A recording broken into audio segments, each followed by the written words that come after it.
What do you get when you mix contemporary Indian folk rock with an ancient Dravidian language that is thousands of years old? Well, you get the first ever Tulu indie band, and my guest for today, Alva Kuuto. Formed in 2022 by architect Praveen Alva, maybe that's where the band's name comes from. Anyway, Alva Kuuto are following in the footsteps of Bengaluru folk rock heroes like Swaratma and Raghu Dikshit and have grand ambitions of bringing Tulu to the national and international stage. Hot off the release of their debut album, Praveen Alva sat down with me to talk about the band's origins and music, Praveen's own musical journey, why he relates with and advocates for Tulu, and so much more. So, without further ado, here's me with Praveen of Alva Kuuto. Praveen, thank you so much for speaking to me. Hi, Sarah. Yeah. So, right off the bat, let me just tell you one thing. I feel an immediate sense of kinship with you because of one thing. Both of us live in North Bangalore. So, that means in order to get anywhere in Bangalore, we have to cross that goddamn Hebbal flyover. Same feelings, yes. So, you know what? Just for fun, like from your background as an architecture, just tell me that everything that is wrong with that flyover and how it could have been better. I think the podcast is not enough if I just start on that fact. But yeah, giving the sense of time, yeah, we could do better. I feel as citizens, we should demand better and we should get better. And yeah, I know. Okay. Right. So, first of all, let's start with the birth of Alva Kuuto. How did Alva Kuuto come about? Yeah, this was like in 2022. I had a solo project till then. I had released a couple of songs. And I was doing quite a bit of open mics and some small curated gigs, but I used to do like a two-piece sort of a set. So by that time, I had spent like good 8 years doing writing in Tulu and bits. And at that juncture, I felt that, okay, we should take it to a band sort of a setup and to take it to the next level, to get better platforms or play at festivals and things. You need a bigger sound for the stage. So that time, I tried to reach out to a few of my friends who I've seen in open mic setups. My drummer, Anshuman Upadhyay, I saw him play with another band, and I was thoroughly impressed when I saw him the first time. So when I thought of forming a band, I reached out to him. He has seen my work. Abhilash and me. Abhilash Sheth is the Hindustani vocalist and also the bassist for the band. So we met through WhatsApp groups, and Siddharth and now Shashank, we met through each other's references. So the band is actually the formation of four of us together. And at one point, if the sound or the song demands a certain thing, we play in a way. But basically, what are our personal interests, and we get together and write songs, and the songs happen to be in Tulu, and I write songs in Tulu. And the language binds us, and we feel that we have a larger responsibility in terms of writing songs, representing the language, representing the culture. So yeah, it's been 2.5 years that we are formed as a band, playing at places, released our first album, released our music video. So yeah, it's been a quite amazing 2.5 years. Fantastic.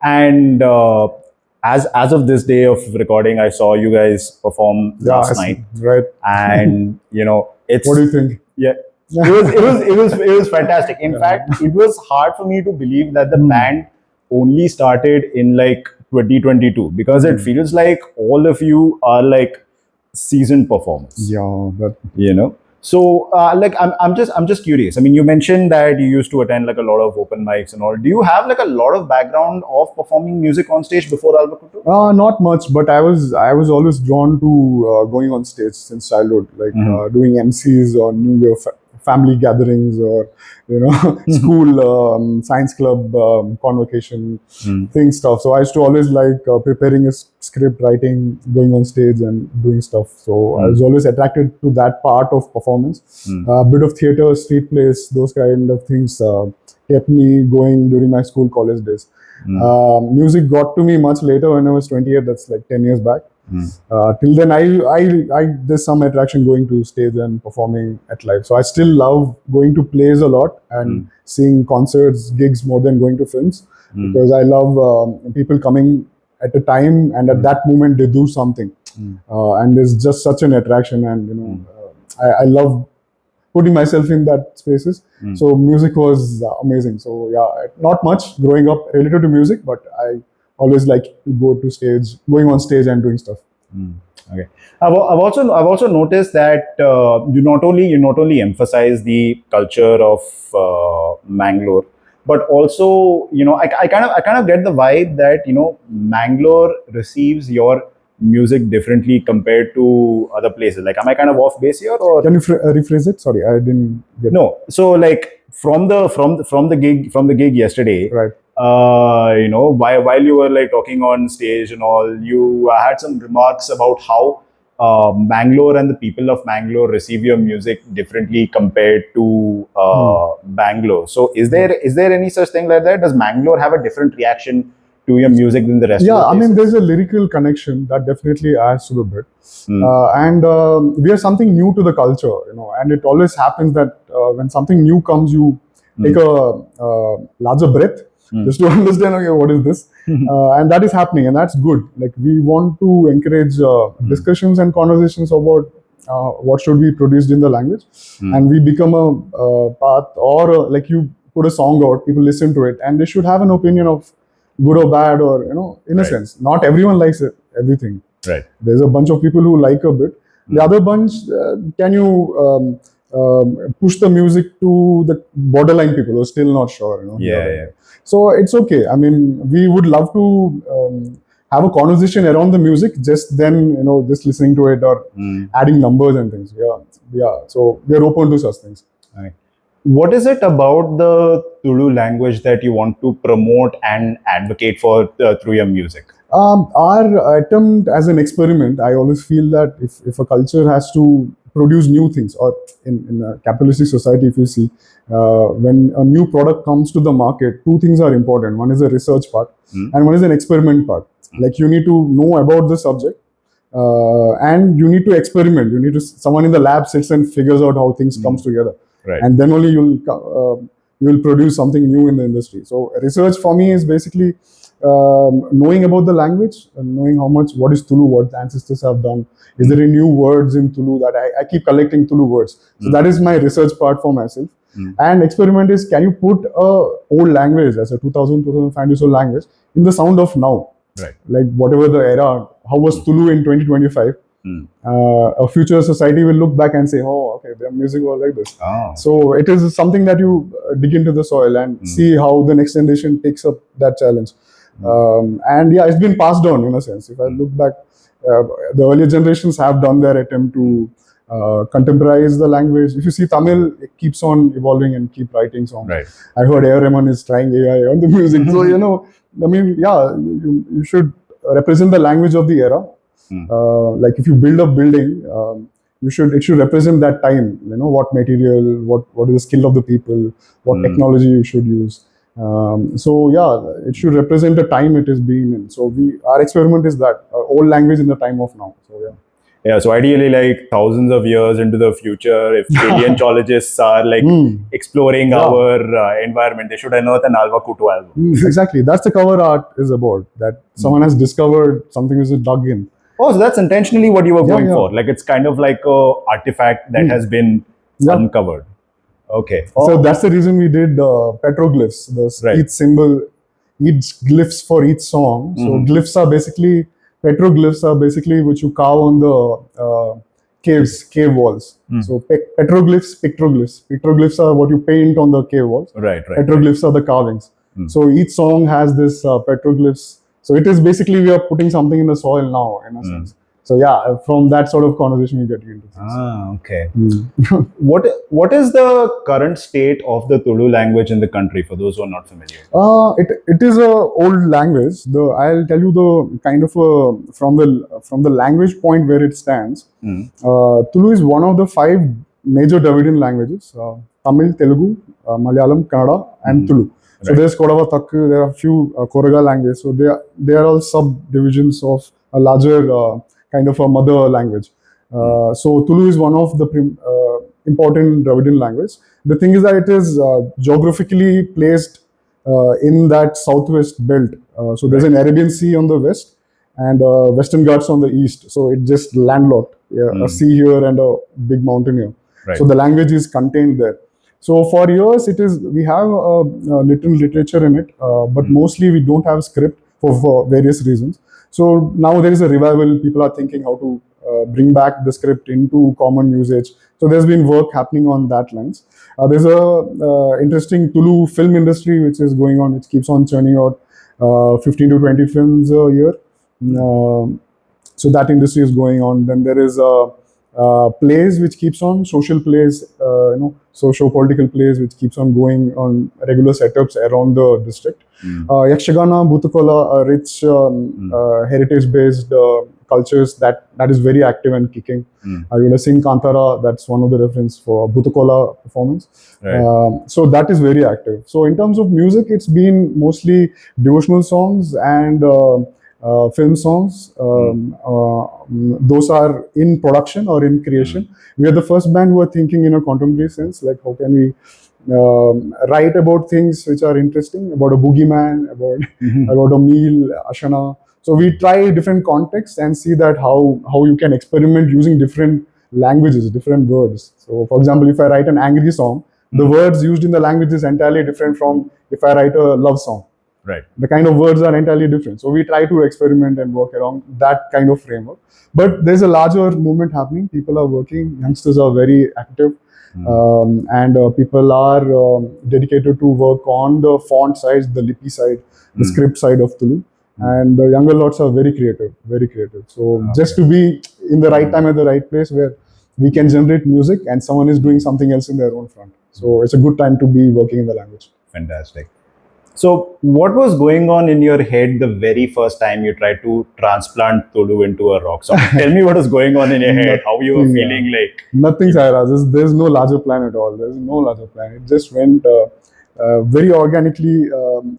Things excited me, things excited my wife, things excited my friends. When Nishandan used to come, used to work around, used to jam around a lot. And when I used to go to open mics, it is fun when people sing back, you teach something, they're interested in what you do. So that gave, and it's a gradual thing. It didn't happen like all the time. It took like 10 years to be in whatever place you are. So yeah, slow growth, gradual growth. I always kept my excitement around the work active.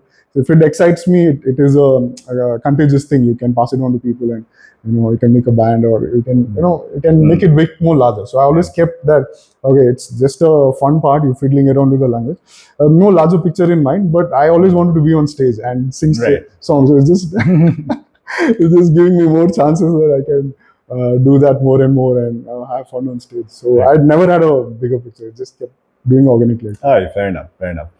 What is the most memorable reaction you've had to your music? It can be a crowd, it can be someone who's come up to you. What is the most memorable reaction you've had? My mother mostly, or my close friends when they come and tell, because they've seen the earlier versions or in some form, like they've seen, okay, he was this and he's become, or the songs have become this. If I talk about just the songs, because it was in a very rustic guitar sort of a structure, and very weak, shy, and vulnerable, and all of that. And from there, from the song to go there, and them to also get like, damn, this song I know, that's fun to get back, because sometimes you keep doing it and you don't get, okay, we have done or achieved so much. When a friend or a family member comes and tells, okay, I heard this song, but this is something else. That's fun. So yesterday only Nishant said, okay, I know this song, and when I heard in the stage yesterday, it was something else. So that gives a lot of a kick in a sense. It's fun. So you keep working on that later. Yeah. So another thing I want to talk about is the music video for Pageyta Pugey. That video came out 2 weeks ago, if I'm not wrong, and it's 19th. it's quite a exhilarating concept. I think it's kind of like cockfighting meets John Wick. For those who haven't seen the John Wick, video yet. So this person who takes part in cockfighting, the opponent kills the rooster, and then he is out for revenge. So how did that concept of the music video come about? Tell me about the. Yeah, very interesting. It took us some time to figure out what to do. We fiddled on with a lot of things, and we are usually 3 collaborators: me, Luke Sidney, the director, and Pratyush Shastri, the DOP. We 3 of us, we did 3-4 projects together before this also. Right. So we know how we work. So we get each other excited with an idea. For Luke to move, you need to have a technical challenge. He has to figure out, okay, it should be something technical that he has to figure out. So we keep challenging each other in that way. So this, we want to learn how to shoot a fight scene. That was our exercise, like how to choreograph a fight scene, how to learn, like if you're shooting and you're learning how to do a fight scene. So it started from that sort of a thought. And Pageyta Pugey is like a revenge song. So we need a revenge story. So simple, we figure out, okay, the song way structure is you need a trigger for something to set into action, a standard structure of song, of a screenplay writing.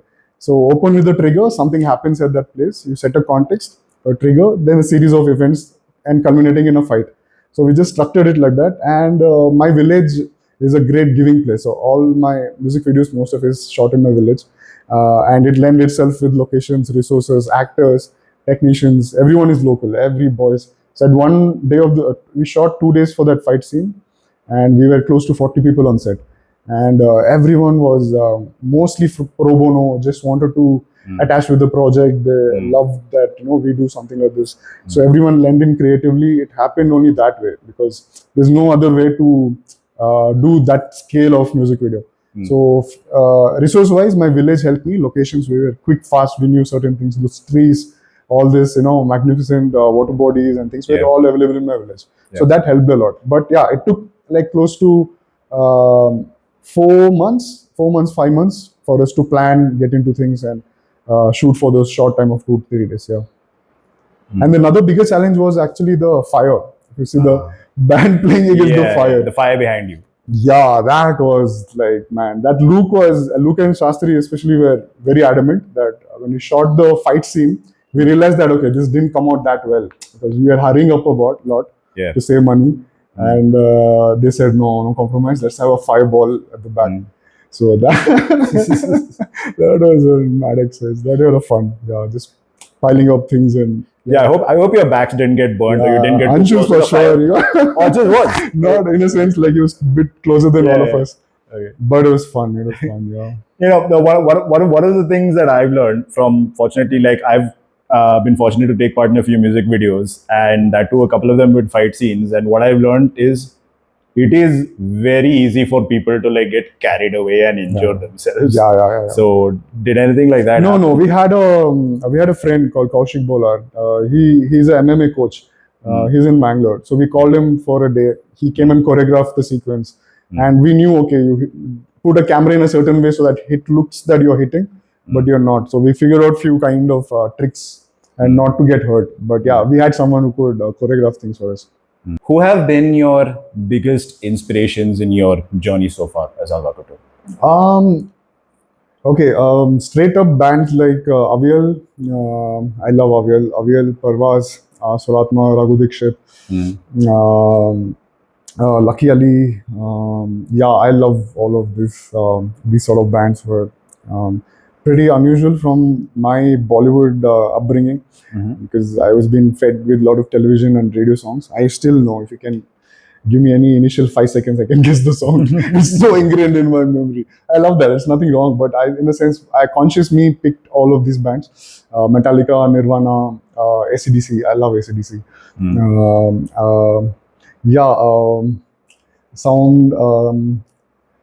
Soundgarden, Audioslave, System of a Down. I love these bands. Beatles.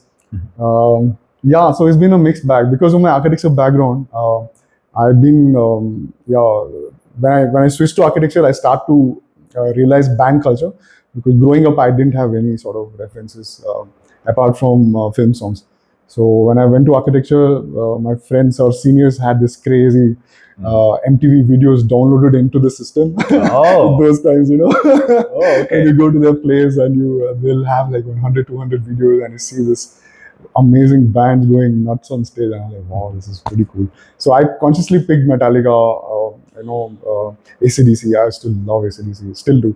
So these are my background. But I inherently, if I go to Mangalore and if I hear Yakshagana going in the distance, I go to the direction, at least sit for some time, hear them out, and come. So I still love Yakshagana, Bhuttakola kind of settings for musical inspirations, because they sing very differently, and I realize my voice is not, it's a bit more folky, to be in a sense. So I love such kind of voices, which are like really high, as if you're calling someone from a distance.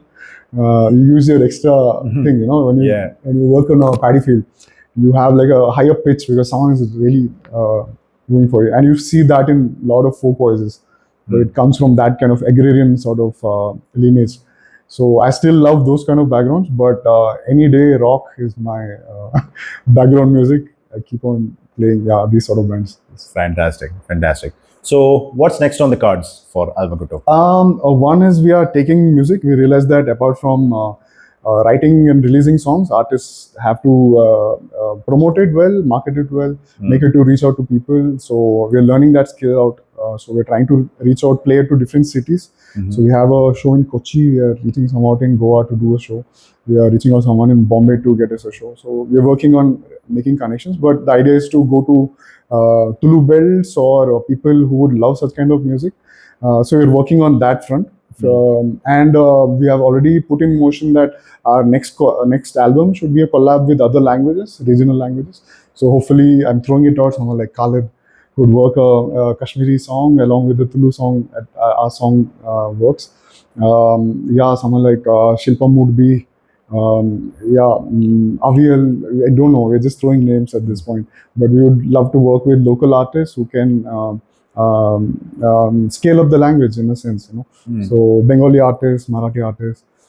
So that is our intent now. We are working towards that, and consciously paying attention that okay, this can be possible for a language to scale up in a sense, musically or through creative side. Collab is our next sort of intention to do, and in that process, learn things, learn new their way of things, and see what can better us as a band, because we want to be a constant evolving band, and depending on our taste of music, what we produce should change, and that should contribute to the language in a sense. So because that's the main aim, that you produce represent the sound of now, whatever that is. Yeah. All right, fantastic. So, before we conclude this interview, I'd like to play a little game with you. Right. It's called it's nothing too serious. Don't worry. Sorry. It's called a quick Q&A. So I'm just going to ask you a couple of quick questions, and you give me some quick answers, whatever comes first in your head. Sure. All right. Let's go. So, when and where was your very first Alva Kuuto gig? We played in Jayanagar in a small studio. I forgot the name, Pebble Bay or something like that. That was the first time we met. This is 2022, March 25th. Meaning and origin of your band name? Alva is my surname. Kuuto, we wanted something which is represents a group or a collective. So in Tulu word for that is closest name is a Kuuto, like Kuta, Kutam. So Alva Kuuto. Yeah. And it sounded a bit Japanese. So it's cool. Like, okay. Favorite and least favorite song from your catalog? That's tough. Favorite is E. There's nothing least favorite. I could have sang better in Ukele probably or Wogat. From my personal front, but boys are so good. This is from my guess that I could have sang better in a couple of songs, but E definitely is. I love that song. Okay. Most underrated song from your catalog? Okay. I think something like Wogat again. I think Wogat is a very, because it has Abhilash's side of Alap or the Sargams in the end, and I feel it is very new for the language, and hopefully people give enough time and attention. I think that's my one of the favorite songs in the album. I hope it gets his attention. Okay. Best and worst venue you've performed at? Oh, I can't name that, really, sorry. No? What, you're afraid of breaking any connection? No, not like that. Everyone is trying their bit. I mean, on the day, a lot of things can go wrong for a band. It's not someone's intention to do it.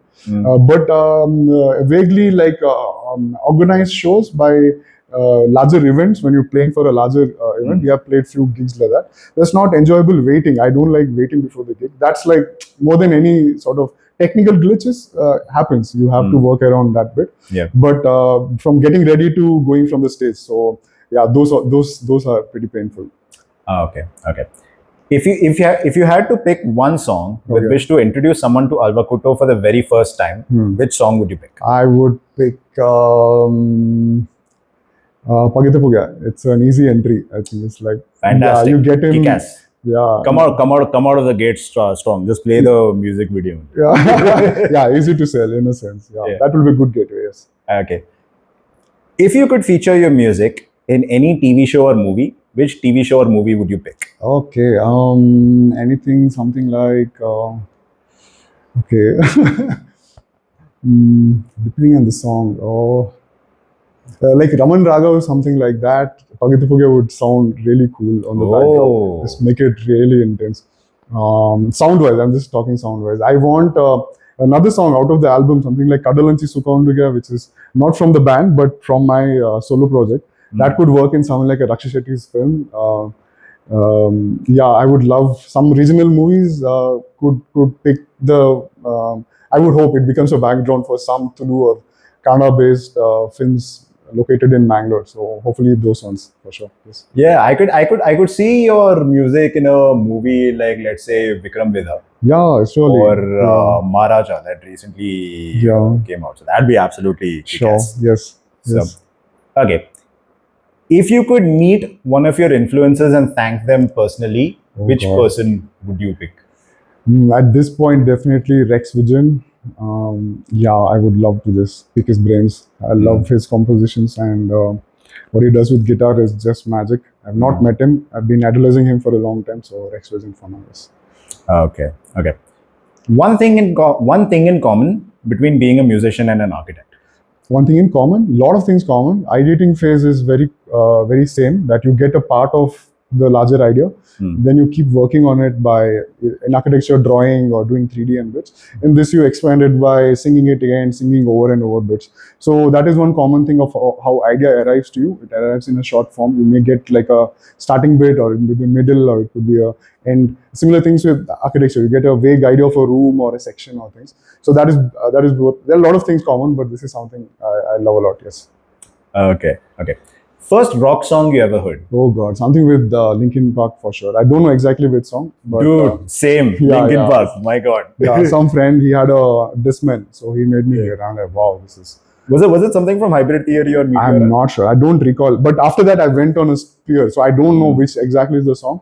Yeah. But something like Numb, or those kinds initially. But yeah, Linkin Park songs. Yes. Okay. First metal song you ever heard? Metallica for sure. Metallica, then Children of Doom, and with my senior's office. Yeah, well, there's one senior who was a crazy metalhead. So I used to land up in his room, and he used to make me listen to that. So probably Metallica, yes. Okay. First band T-shirt you ever had? Banshee, Metallica again, yes. Metallica one. Yeah. Okay. Was it one of those bootleg ones? Yeah, of course. Yeah, come on. Who has money as students? You just go to this counterfeit $200. Love it, and Okay. Dream gig you would love to attend or perform at? Dream gig. At this point, I'm throwing out Bandland. It's not like there are so many venues, but I'm seeing what is tangible and possible. I have Bandland for now. Yes, I'm just. Having There's nothing like a dream or such, because I don't want to keep something so far away. Then at this point, I want to represent Bangalore on Bandland. Yes. Yeah, if anyone from Bandland is watching, just putting Alva Kuuto out there. Yes. Okay. And lastly, just to keep the vibe of exchanging languages going over here. Yes. And I think this will be a great end to go out on. Teach me one phrase in Tulu, like a phrase or sentence. Vancha Ullar. Vancha Ullar. Ullar. How are you? Okay, Vancha Ullar. Vancha Ullar. Oh, okay. So that is kind of like a standard. Yeah, when you say Vancha Ullar, someone say Saukya, Sukolla, Saukya. So if you say Vancha Ullar, I'll say Saukya. Hey, Vancha Ullar? Saukya. Yes. Fantastic. Okay. Thank you so much, Praveen, for spending your time with me. And I wish you the best of luck with the journey of Alva Kuuto so far. And I hope you reach the highest heights that you aspire for as possible. Thank you. So, everyone, thank you for watching. Check out Alva Kuuto's music on all streaming platforms. Follow Alva Kuuto on all of their social media. And if you like this interview, like, share, comment, subscribe, and we'll see you soon.